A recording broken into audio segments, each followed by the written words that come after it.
Hello student, आज हम शुरू कर रहे हैं एक्सरसाइज 7.2। मैंने आपको 7.1 समझा दिया। आई थिंक आपको समझ भी आ गई होगी क्योंकि वो इजी है। जिन स्टूडेंट के पास बुक नहीं है मैंने उनको बुक की पीडीएफ भेज दी है। आप बाकी सम जो मैं नहीं सोल्व करवा रही हूँ वो आप बुक के स्टेटमेंट देखकर उसमें से सोल्व कर सकते हैं। यहाँ 7.2 में भी मैं आपको कुछ ही सम करवाऊँगी, बाकी सम आप सब ने खुद फाइंड करने हैं। तो फर्स्ट सम है आपका कि क्यूब रूट फाइंड करो। ठीक है, तो मैंने आपको बताया था कि क्यूब रूट हमेशा फैक्टराइजेशन से ही पता करते हैं। स्क्वायर रूट के काफ़ी फार्मूले हैं लेकिन क्यूब रूट जो है वो हमेशा फैक्टराइजेशन से ही पता करते हैं, निकाली जाती है यहाँ।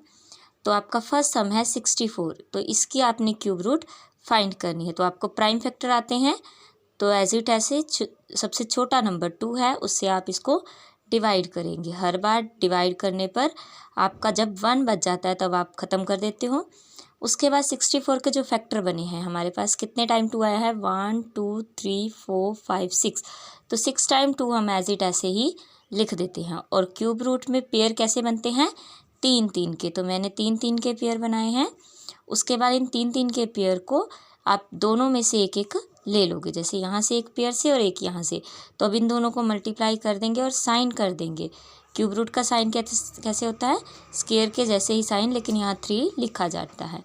तो 2 2 ज़ा 4, तो 64 किसकी क्यूब रूट है, 4 की।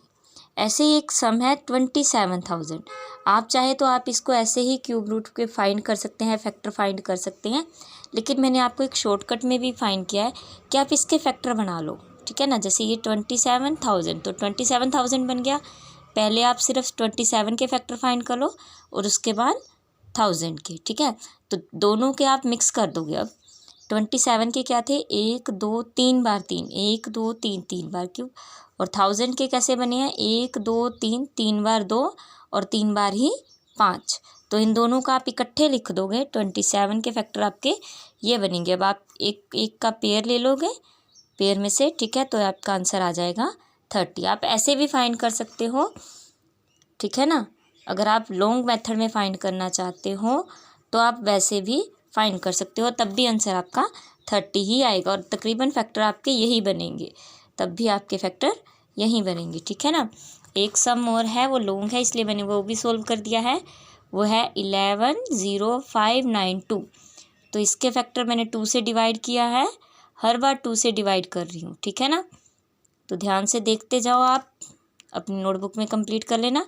तो लास्ट जब 1 बच गया तो मैंने हर एक से एक एक पेयर ले दिया। अब देखो यहाँ कितने पेयर बने हैं, 1 2 3 4, 4 बार तो 2 के पेयर बने हैं, तो 4 बार मैंने 2 के पेयर लिख दिए और एक बार 3 का पेयर लिखा, एक बार 3 का। तो आपने इन सबको मल्टीप्लाई कर दिया, 2 2 ज़ा 4, 4 2 ज़ा 8, 8 2 ज़ा 16 एंड 16 3 ज़ा 48। ठीक है, तो ये इसके स्टेटमेंट क्या बन जाएगी, सॉरी क्यूब रूट क्या बन जाएगी इसकी, 48। ये लॉन्ग था, बाकी सभी सम ईजी हैं।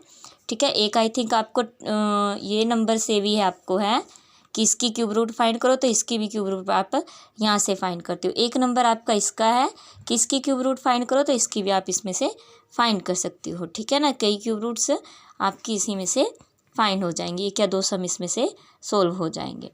अब नेक्स्ट सम है ट्रू और फॉल्स। वैसे तो ये स्कूल टाइम में समझा दूंगी, लेकिन फिर भी आपने नोटबुक कंप्लीट करनी है तो उसके लिए मैं आपको करवा रही हूँ। तो cube of any odd number, कहते हैं किसी भी ओड नंबर की क्यूब इवन होती है। तो मैंने यहाँ एक क्यूब रूट्स लिखी हुई हैं। ओड नंबर क्या है, 1 3 5 7 9, ठीक है, 11, ये क्या है, क्यूब रूट्स हैं। तो उसने क्या पूछा है कि cube root of an odd number is even, तो क्या इनमें इवन है, नहीं, क्या है, सभी ओड है। इवन कौन से होते हैं, जो 2 से डिवाइड हो जाते हैं। तो फर्स्ट हमारा आ जाएगा फॉल्स। नेक्स्ट है a perfect cube does not and with 2 0। एक परफेक्ट क्यूब कभी भी 2 0 से एंड नहीं होती, तो ये है ट्रू। देखो अभी हमने 1000 का किया था, इसमें कितनी ज़ीरो हैं, 3 0, और ये एक परफेक्ट क्यूब बनी है। इट मीन्स अगर 2 0 होंगी तो वो स्क्वायर बन जाएगा। ठीक है, उसने भी यही कहा कि अगर परफेक्ट क्यूब है वो कभी भी 2 0 से एंड नहीं होगी, तो ये हो जाएगा आपका ट्रू।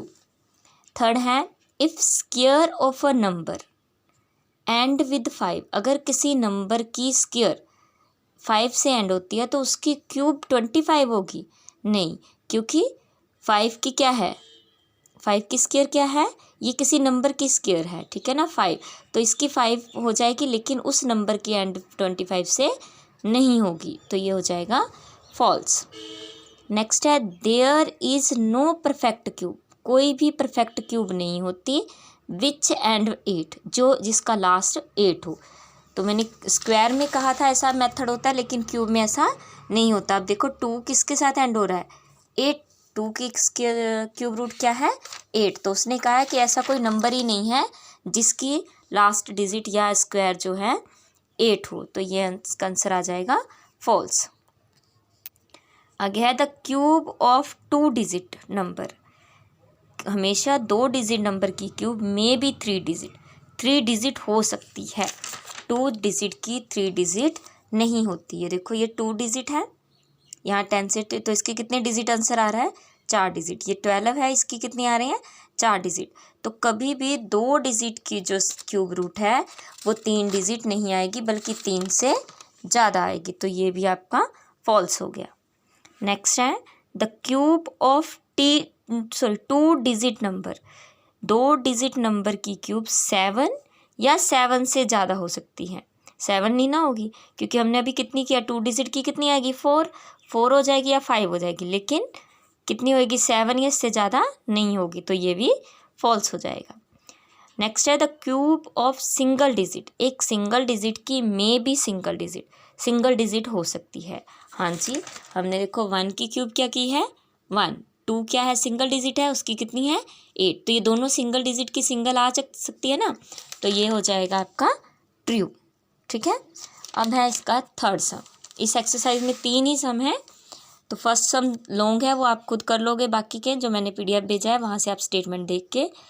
अब है थर्ड सम, कहते without factorization what is the cube, कहते बिना फैक्टराइजेशन के, आपने इस तरह फैक्टराइजेशन नहीं करना है, इस तरह नहीं करना है, इसके बिना बता सकते हो कि क्यूब क्या हो सकती है इनकी, तो इसके बिना आपको एक मेथड यूज़ करना पड़ेगा। आपको पहले 1 से 10 तक हमेशा आपको क्यूब रूट याद रखनी है, ठीक है ना, 1 से 10 तक की क्यूब रूट आपको याद रखनी है। अब क्यूब रूट फाइंड करने का विदाउट फैक्टराइजेशन के क्या है, आपको जो नंबर गिवन है आप वो नंबर लिखेंगे, पीछे से 3 के पेयर बनाएंगे, 1 2 3, 3 के पेयर बन गए। अब इसको एक कॉलम में रख लेंगे और लास्ट वाला डिजिट एज इट ऐसे ही छोड़ देंगे। अब इनका लास्ट डिजिट क्या है 1, तो हमने लास्ट यूनिट डिजिट है ना, यूनिट डिजिट लास्ट डिजिट, तो हम देखेंगे यहाँ यूनिट डिजिट किसका 1 है, किसका 1 है 10 तक सिर्फ 1 का है, तो हम यहाँ 1 लिख देंगे, ठीक है ना। इसका यूनिट डिजिट किसका है 1 का, 1 से 10 तक देखना, 10 से ऊपर नहीं देखना हमने, तो यहाँ हम 1 डाल देंगे। अब यहाँ क्या बच गया 1, तो 1 या 1 से छोटा नंबर किसके पास है, सिर्फ 1 के पास। पीछे वाले डिजिट का हम यूनिट डिजिट देखेंगे, आगे वाले डिजिट का हम उसके बराबर का या उससे छोटा नंबर ढूंढेंगे, बड़ा नहीं ढूंढना है, उसके बराबर का या उससे छोटा, तो 1 ही है जिसके पास 1 भी है बराबर का डिजिट, तो यह 11 की क्यूब रूट क्या होती है 31। नेक्स्ट करके देख लेते हैं हम 4 9 1 3, तो मैं पीछे से पेयर बना रही हूँ। अब इसका लास्ट डिजिट कितना है 3, तो हम यहाँ 3 किस में ढूंढ रहे हैं, ये रहा 7, 3 लास्ट डिजिट है ना, तो अब मैं यहाँ 7 लिख देती हूँ, ठीक है। अब यहाँ क्या बच गया है 4, तो हमने या तो 4 ढूंढना है या 4 से छोटा डिजिट आंसर में, इन नंबर्स में नहीं आंसर में। 4 कहाँ है, 4 कहीं नहीं है, हमारे पास 8 है, 8 से छोटा कितना होता है 1, तो 4 से छोटा है 1, तो यानी इसकी क्यूब रूट कितनी हो जाएगी 17। समझ आया। नेक्स्ट है 12 1 6 7, अब पीछे से 3 3 के पेयर, आगे चाहे 1 बचे चाहे 2 बचे, लास्ट डिजिट कितना है 7, तो 7 देखो किस में है सिर्फ 3 में, तो 7 है 3 में।